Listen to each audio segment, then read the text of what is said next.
salaamaaleykum mbokki Sénégal ni ngeen ko xamee ci bopp réew mi jubbanti lañ fi woote jubbanti ci jikko yi jubbanti ci yorin wi waaye jubbanti tamit ci dëkkuwaay gi ñu fas yéene ci ànd ak sénégalais yi te gëm ne lu ñuy def ñoom lañ koy bokk defandoo ko ndax kenn rek doyul pour soppi lu fi nekk. benn bés ci weeru juin fas yéene nañoo am ci biir Sénégal set setal bu mag a mag liñ ciy waajal mooy taw yi di ñëw te ren gi ñu xaar ay taw yu bare ñu xalaat inondation yoo xam ne xëy na jotaguñ fi def liggéey gu tax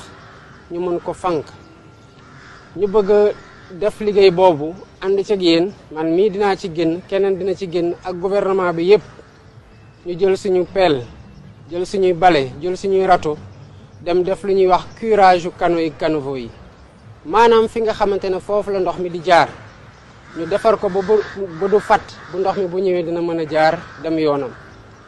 waaye ci bés buñ ko nar a def tamit bu ngeen seetloo dañ koy def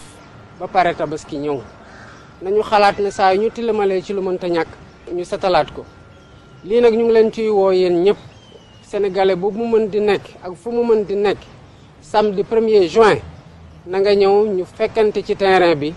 te bu kenn xeeb boppam ci matériel bu muy yore pour setal koñam waaye di ngeen ñu gis sur le terrain ñu nekk seen wét ba xool ñun ak yéen kan moo ëpp njàmbaarteef ci li nga xamante ne woo nañu leen ci asalaamaaleykum wa rahmatullah